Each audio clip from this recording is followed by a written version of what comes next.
He get drunk.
A little while ago, I uploaded a video called This TikToker is in Danger.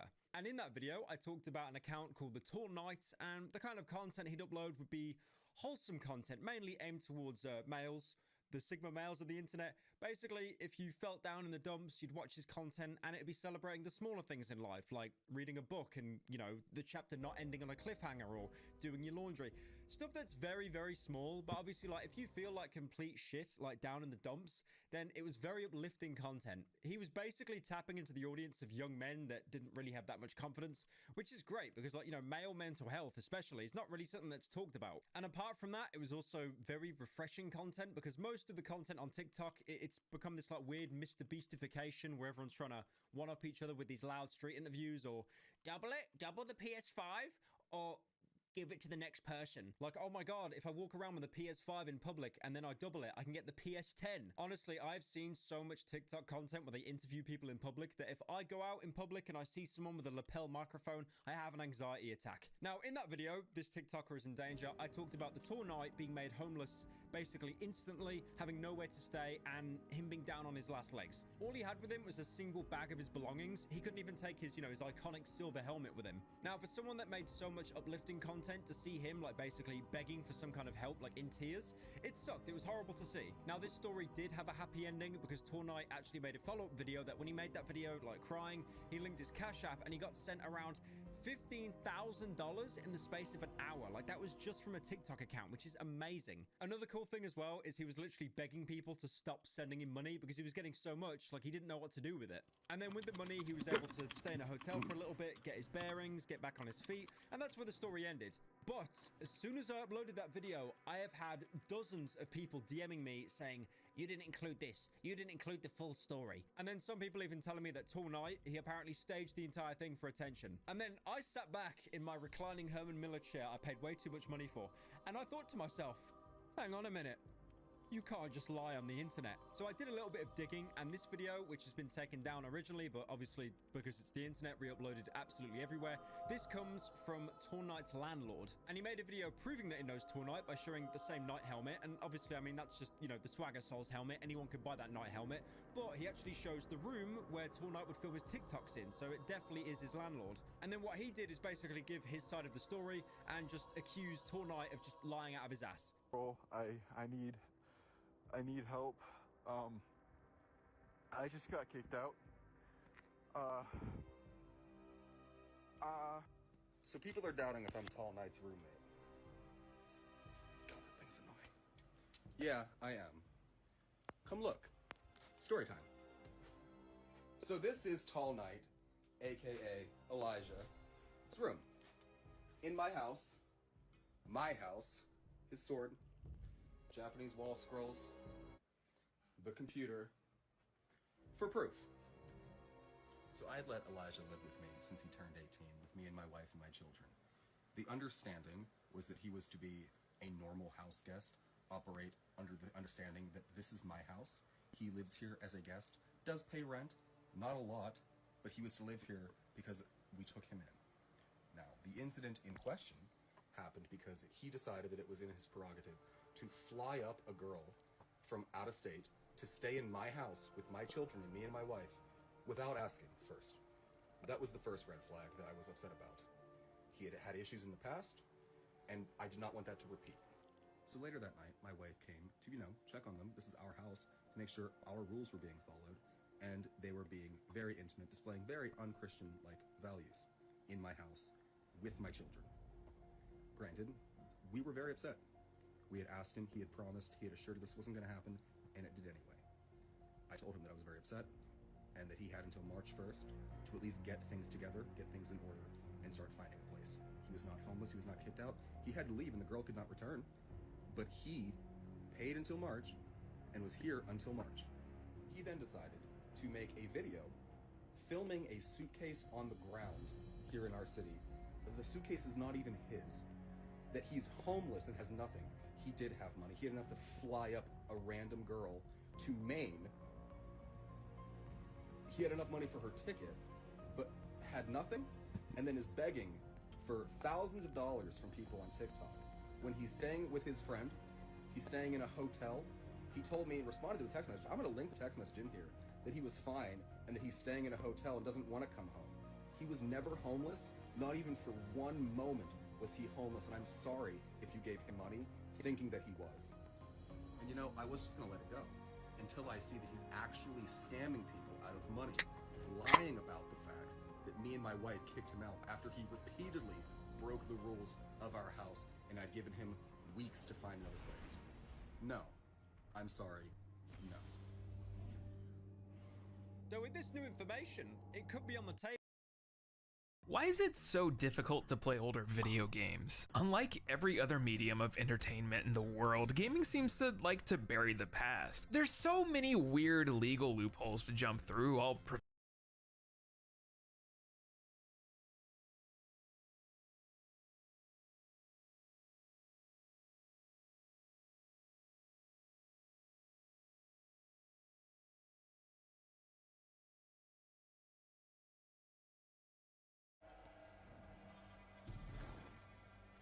Then there's no time to waste.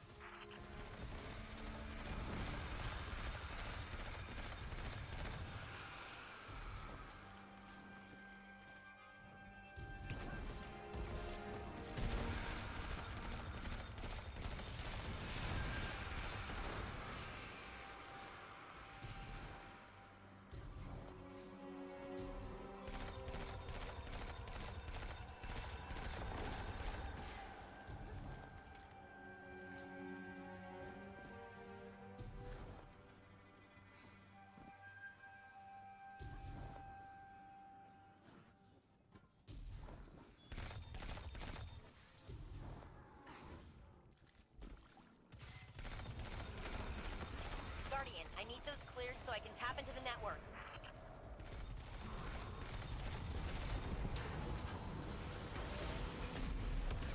Death tongue spotted. Target that acolyte, Guardian. Hang on, Jinju. We're in for some chop.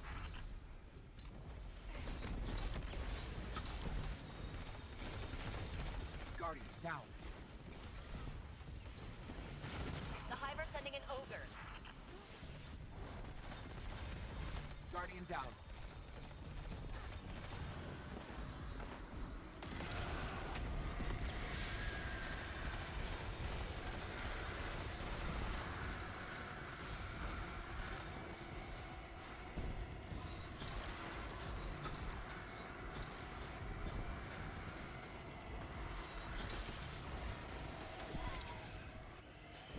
Where the fuck? You're the Death Singer, and then you get the big Death Knight, and you go for the points.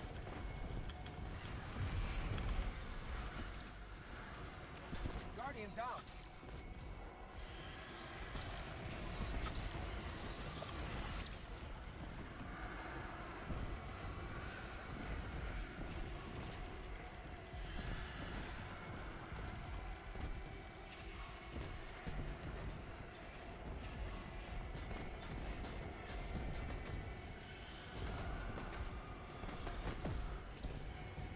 Guardian down.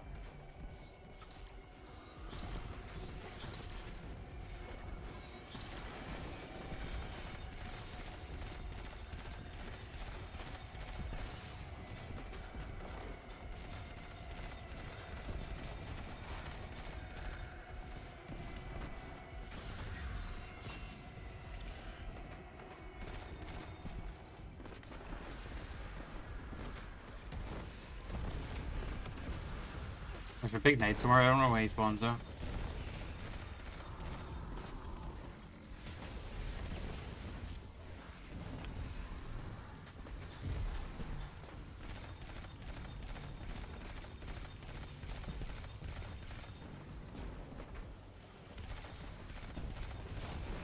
Oh, it's off so you get the first point, I think.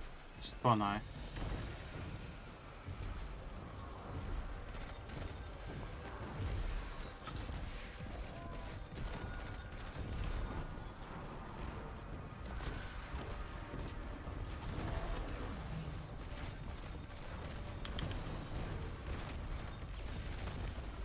Moving back to a holding pattern. Good luck.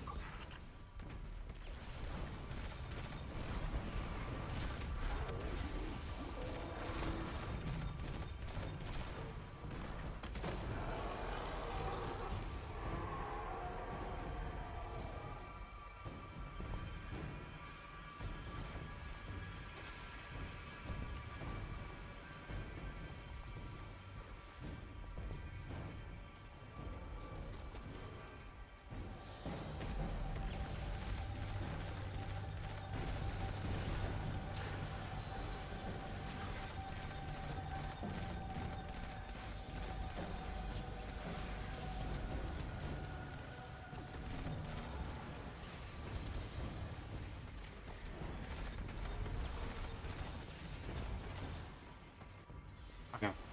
I thought maybe. No, on the right. Oh yeah, I can just change.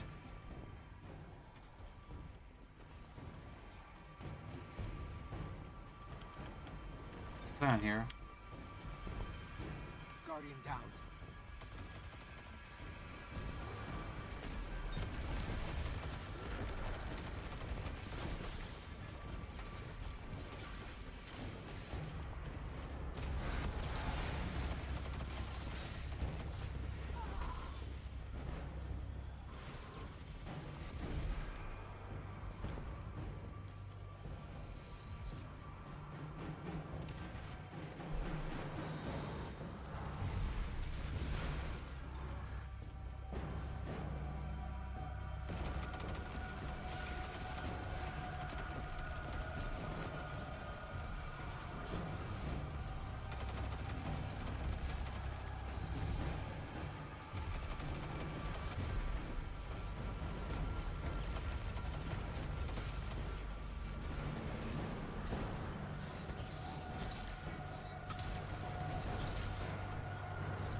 Okay. Maltus didn't go up.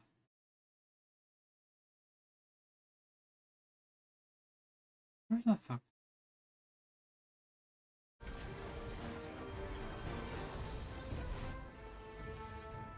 I found a video, but I don't know where it is.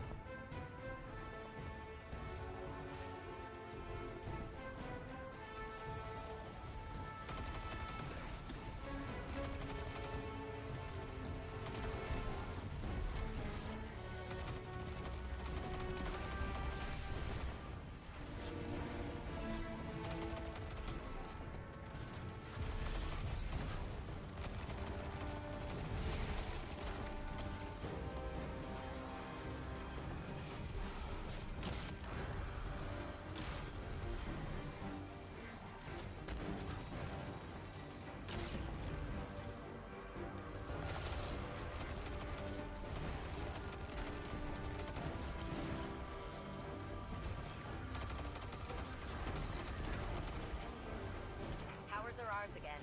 Grabbing you a laser core for the gunk.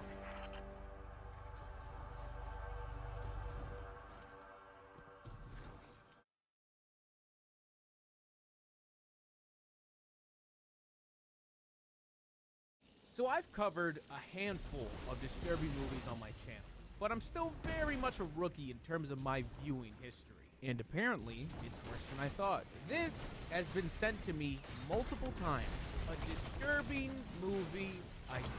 The lower you go, the more disturbing the movie. I think if you look at the titles, it illustrates it quite well. For example, at the top, you have Friday the 13th, and at the bottom, we have Fetus Munchers Volume 1 and 2. I'm assuming that's not a metaphor. Quick shout out to Wendy Goon as well. He has a video where he recently covered this, and a few people mentioned him when they sent it to me as well. Now, I don't want to go through every movie. I just want to plot around it. I want to let my morbid curiosity take the wheel. So if I can watch a snippet of something, we'll watch it. I'll watch it. You probably won't be able to do it. If I can only check out images, then I'll just check out images. Now, I'm fairly familiar with the first 3 levels. I'm assuming you are too, you sick fuck. We can sail past those. And even though in the 4th level I recognize August Underground and Necromantic, some of these other titles did pique my curiosity.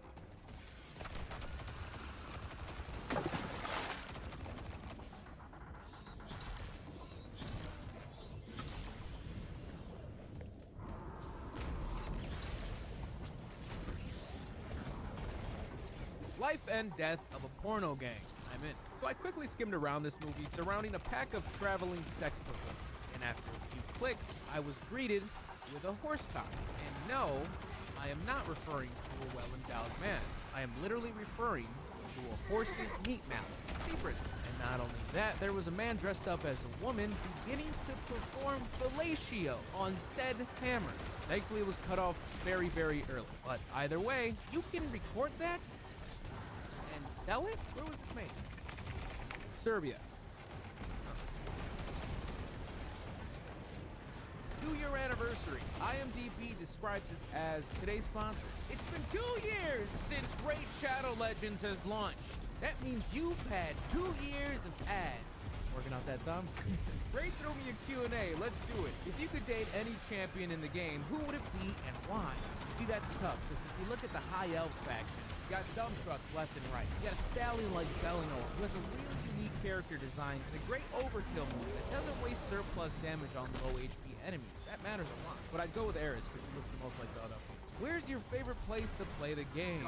I really like to play Raid on my poker table, specifically on camera, because it helps me justify it as a write-up. Raid is going to have 6 straight weeks of anniversary events and tournaments running from March 1st to the middle of April, with plenty of banana crazy prizes. And they're also releasing the first champion in the Shadowkin faction, which gives me half shove like none other. So if you would like to get a huge head start in Raid, click that link in my description or scan my QR code. It's been on screen the whole time. You just noticed? Yeah, QR code's a good thing now. And when you do, you'll get your free epic champion, Jotun, who is definitely overcompensating. 100k silver, 50 gems, and the Open 3 sesame. ancient shards to summon dope champions as soon as you get Towers going. ahead All of this back treasure will online be and leading you located as here, hostile. right here, Mind your right steps. here. And thank you, Raid, for 2 years of mortgage.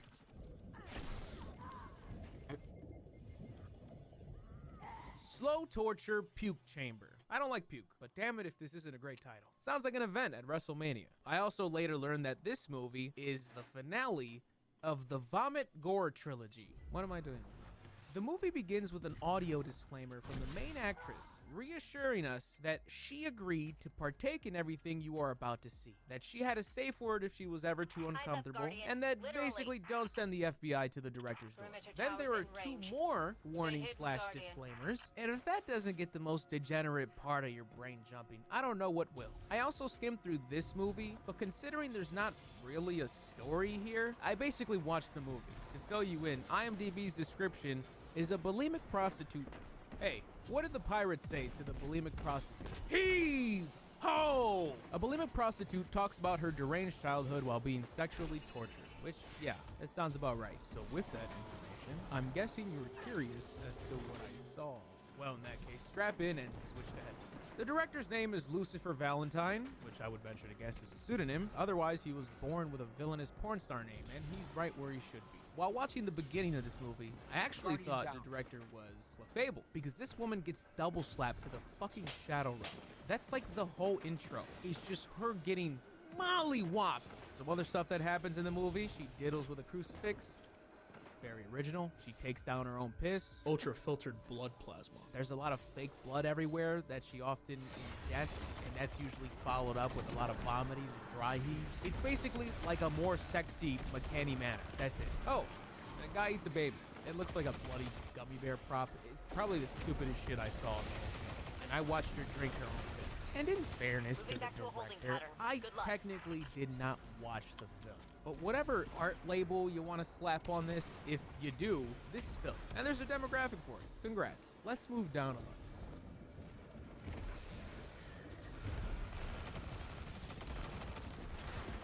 Girl Hell 1999. Sounds interesting. I mean, you throw in some underscores and it sounds like the random who would always bottom fry. You have my dick in your ass. I managed to skim this one as well, and yeah, I think Life and Death of a Porno Gang was first and the last film this evening. Although, this one could make for a great review, because the movie's fucked, but it's so soap opera-esque with random comedic elements that keep it lighthearted. But if I'm being honest, this just seems like fetish porn at the end of the day. Like the director thought, I really want to masturbate to stuff like this, but I can't quite find that exact flavor online. So I'm just gonna make it. There's a girl who has a paralyzed sister who gets her back blown out more by her dad. That same girl slurps down some hobo's aren't breast switching milk. up their It's straight from the strategy. teat, so just What's like the that saying hobo, you used to like, it's not Elsie? spoiled. And If some at rich first guy you don't beer succeed, bongs her piss try through a again. catheter. I don't think you need Spot on. any more detail. Oh, I I'm might honestly have taken it too surprised literally. this title is as low as it is. I mean, I know this was just a Reddit post by like one dude, so this isn't an end-all be-all. But maybe this list more so has ordered these by disturbing factor along with obscurity. I don't know what to expect. The Taming of Rebecca. Funny enough, it was rather easy to find this movie because it's just on hella porn sites. Free to watch because it's porn. And you might think, dope. Nah, I was only able to find it in this crickety, crackly 240p from one of those cameras that you probably used to crank and shit. I don't know. And this one's weird. Within the first 3 minutes, they're just playing the Halloween theme. So I'm not really sure of the legalities surrounding this because it's just like straight up copyright infringement right away. And they cut the song off, and then they get to this forced incest moment about a minute later, and it just starts playing again. And unfortunately, I can't show you it, but this naked dad is just sitting there like, come on, where's my daughter? A little slut. Come here, why do you think I made you? So you can suck me. And the whole time, it's just like, dun, dun, dun, dun, dun, dun, dun, dun, dun, dun. I don't know whose idea that was. I appreciate it, though. And this forced incest moment, as I have so eloquently described it as, it's supposed to be this traumatic abuse flashback. But it's played out and filmed like regular-ass porn. Like she's recounting this crime. But if you sent me this without the scene of her talking about it to begin with, I would just think this is your run-of-the-mill vintage porn that was added. And I thought there'd be more than that, until I was sitting there thinking, when the fuck is this flashback in there? So after I watched Pappy give her a pap with his mouth for like 3 minutes, he starts to be a bit abusive, smacking the booty a bit, and it starts to be played out in a darker tone now, right? And then it just goes back to regular ass porno. Wait, so you're telling me that movie on X Hamster was a porno? I'm starting to slowly dislike this list, I think because I don't understand the origin, really. And I mean, sure, at the end of this movie, it starts to get a bit gruesome, but only a bit. And yes, there's a lot of written in Snape, but when you're at Neckbeard level, that's a fucking given. I don't know how to feel right now. Let's move down.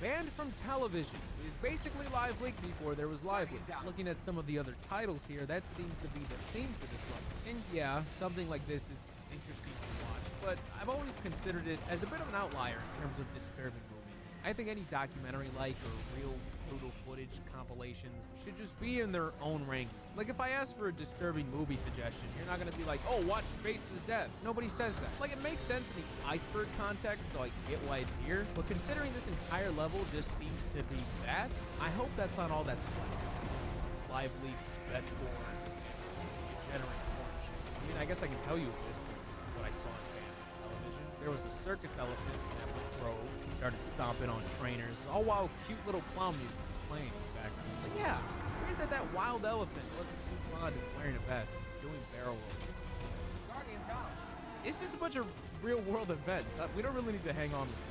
Another level down we go.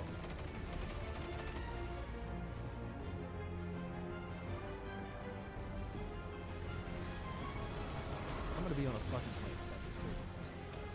We're here, I guess. The Motel Files and other random cuts. Yes, I saw the trailer, I think. It has expansion packs like it's a fucking Sim. It literally just looks like edgy neo-Nazis fucking in a ratty motel. And ooh, they have piercing. And ooh, they have ski masks. And ooh, this one girl vomits. Why is this in the list? Is this level just gonna be based porn? Channel 309 confirms my suspicion. I dug into this one, I couldn't find a free watch, and I'm sure as hell not going to support it, but from what I'm told and what I see, this is dark, ritualistic, hardcore porn, or as they would call it, art. I mean, that's how I'm describing it. You can read this bloated-ass tidbit that they wrote. I went through multiple photos of the film on their website, and this title went out the window as soon as I saw someone shitty-ass movie. Borderline pornography. That's fucking rich. I still haven't seen it.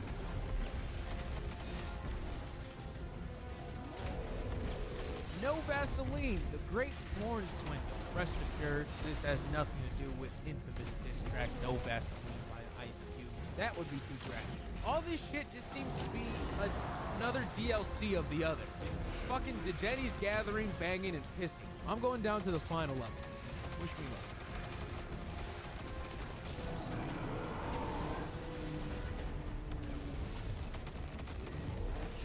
Snuff R73. Now, from the little I was able to find, this is banking on a lot of the testing.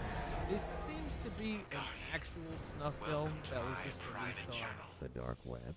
I've been watching your impact Fuck in the that. field.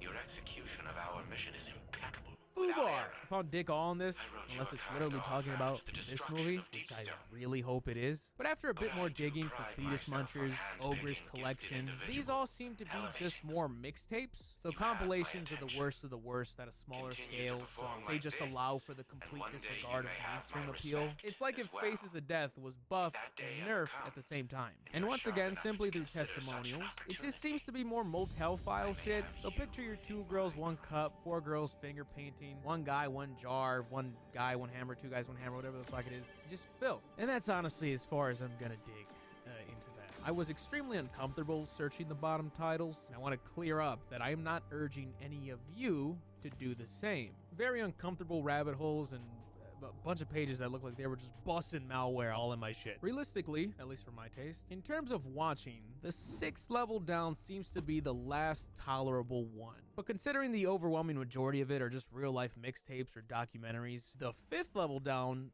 would be the last salvageable one in terms of potential reviews on this channel. So an interesting iceberg, but nonetheless, if I have to obsessively snoop around, twist and turn, and maybe even access the dark web to watch any of these titles that are probably just as sickening or fucking boring as some of the more accessible trash, I'm good. So, after all that, I'm gonna go shower and watch Just Friends to cleanse my body and my brain. And most importantly, my eyes. Thanks for watching. If you guys enjoyed this video, please leave a like. Here is your second reminder to please leave a like. Please subscribe because I have more content coming your way. Shout out to my lovely patrons for supporting the boy. Hey, you like disturbing movies and shit? I got plenty of other shit I review on the channel. Also, my Patreon, I recently reviewed ABC's of Death 2, a disturbing anthology. Shout out to Obby the Bird for retweeting my last video tweet. Please subscribe to Mr. GG Live. Please subscribe to Mr. GG Live. And as always, I am Mr. GG, and I am out.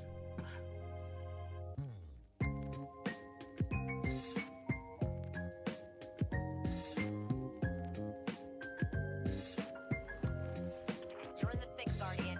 I've taken. Pretty sure they know you're coming now. Then there's no time to waste.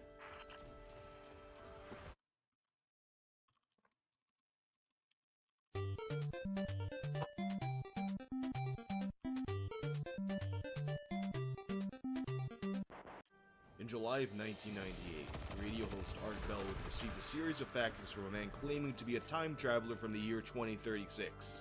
Although this might seem ridiculous to most broadcasters, Art's show Coast to Coast AM built its massive fan base on stories of the mysterious and the paranormal. Aliens, ghosts, cryptids, no topic was off limits, and Art prided himself in providing a ridicule-free platform for people with ideas on the fringes of society. So of course, at his first chance, he read those faxes on the air. Dear, I had to fax when I heard other time travelers calling in from any time past the year 2500 AD. Please, let me explain. The faxes would go on to describe the man's personal experiences with time travel and make a number of dire predictions for the near future. They also provided contact information and a promise to send proof to Art. However, the proof was never sent, and the time traveler would disappear without another word. The time traveler was all but forgotten about until 2 years later when he would make another appearance, this time not through faxes but on the internet. Now going by the name John Teeter, the time traveler would become the source of a mystery that would bridge the gap between the old media and the internet. A mystery that continues to capture people's imaginations to this very day. But was he really a time traveler? And if not, who was the man behind the curtain? Find out in this episode of Tales from the Internet.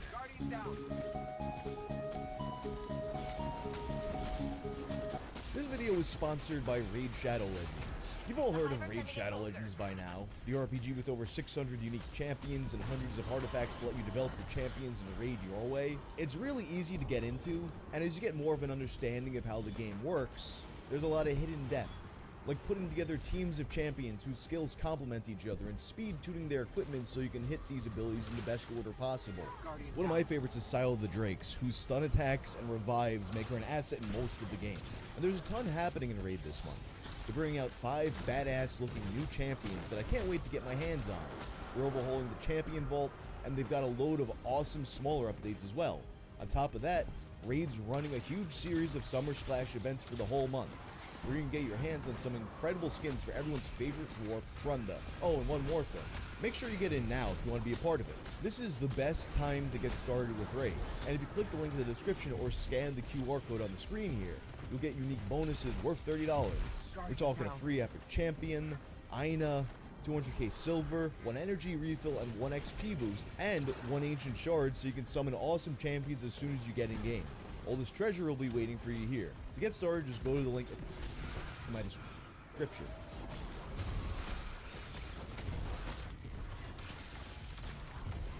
The John Teeter mystery is probably the most requested topic for me to cover on this channel, and probably one of the most famous unsolved mysteries on the entire internet. It's a very dense, somewhat confusing tale with a number of players involved who may or may not be totally honest. Now, all that being said, let's start from the beginning. The first fax by a time traveler would be sent to Art Bell in July of 1998, and it's important to note that at this time, Art would often receive calls from people claiming to be time travelers. In the fax, the time traveler claims to take issue with other callers who claim that they're coming from past the year 2500.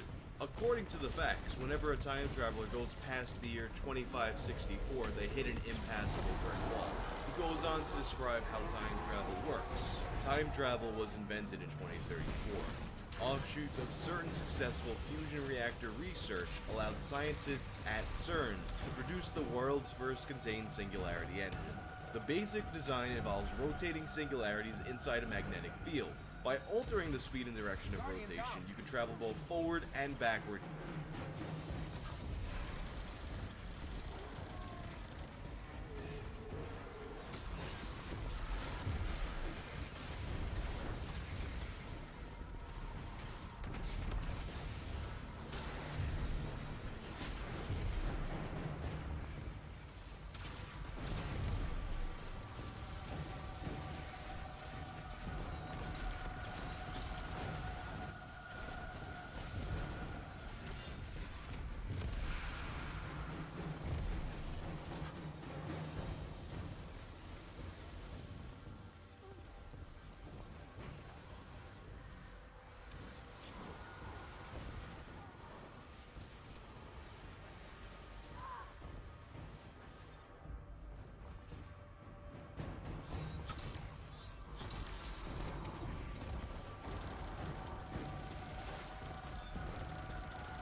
Time.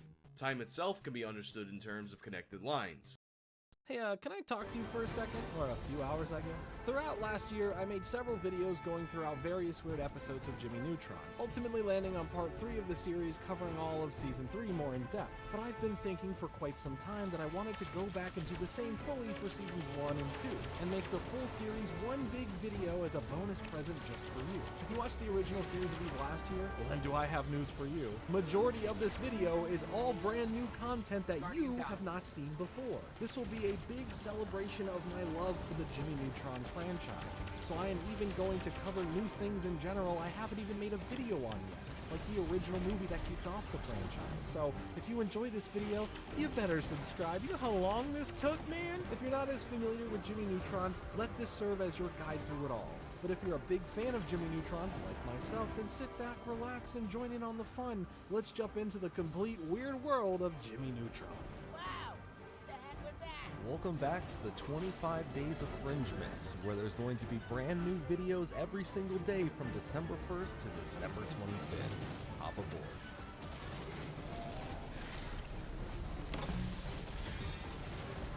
Now a word from our sponsor. Thank you to Surfshark VPN for sponsoring today's video. Surfshark VPN is a virtual private network that helps you secure your digital life, in turn helping your real life by putting your worries at ease. Surfshark offers one of the best full coverage VPN packages out there with an unlimited number of devices that can all run under one subscription, all at the same time. Seriously, as many devices as you want. The Surfshark app itself is available on all platforms, PC, Mac, and of course the Linux users out there, you're covered as well, even smart TVs and video game platforms.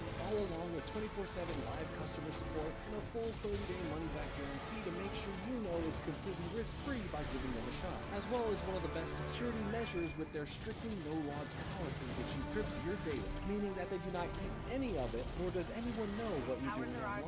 Want to watch something that isn't streaming in your country? Then no worries. Just connect to any of the servers Surfshark has around the world and boom! You can access streaming libraries of even more content that otherwise would not be available in your country. It's fast and it's easy to use, filled with features that go beyond just the basics with a regular VPN. If you want to protect yourself online as well as help support the channel, you can get Surfshark VPN at surfshark.deal/JordanFringe and enter promo code JordanFringe for 85% off as well as an extra 3 months for free. So click the link down below in the description and get protected today. Alright, it's time to talk about Jimmy Neutron. Who in the Kobyoko forehead is that? Well, that's Johnny Quasar, the original test for the idea of Jimmy Neutron. So in the 1980s, this guy here, John A. Davis, worked on the pre-production ideas for a short called Runaway Rocket Boy that would follow Mr. Quasar here, the name coming from a mix of Johnny Quest and Captain Quasar, two huge inspirations of just building in the things you love into what you're working on. The short would follow Johnny after he builds a rocket to run away from home, hence the name, Runaway Rocket Boy. Originally in mind, this was going to be a fusion of live action and CGI technology from that time. But with little movement to pursue this idea further, nothing really came of it in the 80s. John had his own studio though, DNA Productions, you know, the I'm Paul three-eyed monkey thing at the end of Jimmy Neutron episodes. It's burned into my brain, I'll never forget it. At DNA Productions, they began trying out some software for computer animation and came to the decision that his Johnny Quasar story is really better suited for a CGI film. Here's where we fast forward to this video. The proof of concept all done with computer graphics that shows Jimmy and his robotic dog flying in a rocket. John and DNA Productions co-founder Keith Alcorn got to work finishing up what this would fully look like, as well as creating the series Bible if it were to become a full-fledged TV series instead of a movie. Following a circuit of showing off this short proof of concept around, buzz on it was spreading, winning awards and getting articles in magazines. And while all of this is really cool, the most important thing that happened to it was that Steve Odekirk saw it and wanted in on it. He was the founder of O Entertainment and thought that what John and Keith had put together looked fun. These three linked up at one point and Steve took a look around at what they had fully come up with concept-wise, so he wanted to help them take around and pitch Johnny Quasar to some networks in the hopes of making it a reality. So now we have two studios coming together and the outcome was making an episode with the new title of the show, The Adventures of Johnny Quasar, taking the visuals to a new level, redesigning a bunch of stuff, and overall just fleshing out this short into something a lot more tangible. Now we've reached the mid-90s, and Nickelodeon was the big network at the table. They were interested in the concept, and even more importantly, the president of Nick at the time, Albie Hutch, was interested in the concept. From the character of Johnny himself to the base concept of what the show was. This was great. There was interest. Johnny Quasar may become a reality. Nickelodeon told them to get to work finishing up a 13-minute pilot on Nickelodeon's Dynamo Source. So after a few years going back and forth, really tailoring out what this show would be, what the creators wanted, what Nickelodeon wanted, the full pilot was finished in 1998. Nickelodeon had one major request though that would change Johnny Quasar into the character we know today. They wanted the name of the main character and the show name overall changed so that there was no shred of feeling like the names were taken from past popular properties. Davis would ultimately be the one to come up with the new and final name for the main character in the show. He went for a walk, his dog was with him, and something just ended up clicking. Out of thin air, the name Jimmy Neutron was born. Boom. The final missing piece to make this show complete was formed, and Nickelodeon was happy with both the name of the show and the show pilot itself. Now here's where the big idea shifted. How do we launch this show? We could shoot it up like a rocket right into space and see what happens, or we can be calculated, make sure the math is right, and then launch with a lot more prep, knowing exactly what we're doing. The idea to bring awareness to the eventual show was to make it a theatrical film, which Nickelodeon was finding some success in from their few live-action films, but definitely with their animated films. There were a lot of benefits here.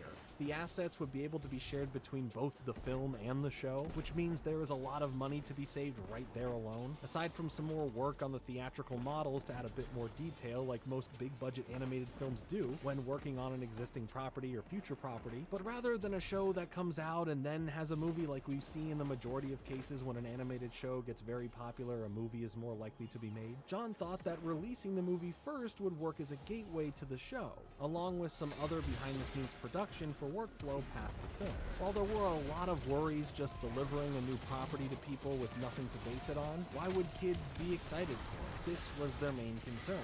But they decided to risk it for the biscuit and went with the feature film idea. It was greenlit with a $30 million budget in 1999, and production began the following year, and the film would fully release in theaters on December 21st, 2001, becoming the animated film for families for the holidays. This was the first time Nickelodeon would release a film in theaters that was computer generated over their live action and 2D animated films.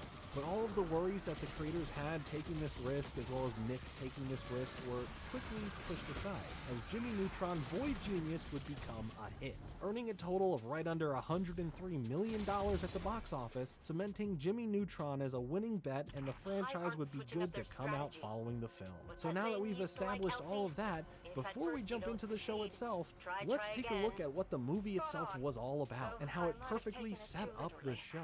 Jimmy Neutron will be right back, and if that isn't enough, it's gonna start off right. When will Jimmy Neutron be back? Good question. Jimmy Neutron, Boy Genius, the movie. I'll get this out of the way right from the start. I love this movie. I remember going to the theaters and seeing this movie, and now as an adult they finally put it on Blu-ray. Life sure is sweet sometimes. But the film follows, well, the adventures of Jimmy Neutron, which makes sense since that's the name of the show itself later on. Jimmy Neutron is your typical kid. He goes to school, he has friends, he has a robotic dog, and he's a super genius at 11 years old. Yeah, just your typical kid. He lives in Retroville, a quaint suburban town that has a smaller downtown area, and we meet basically everyone important here. His friends Carl Weezer and Sheen Estevez, his parents Hugh and Judy, and even his maybe crush but total mental gymnastic rival, Cindy Vortex. Of course, you meet a lot more characters in the film that would get more expanded roles in the show, like Libby, Cindy's best friend, Nick, who is the cool kid, and who can forget Miss Fowl. Oh, yeah, of course, we really get to meet Jimmy, understand who he is, how his smarts constantly cause trouble for others, and how he has to brain blast a solution to fix everything up. And his dog Goddard is there too. He's great. Well, to be fair, he comes in handy as a mode of transportation, a companion, a storage unit, and so much more.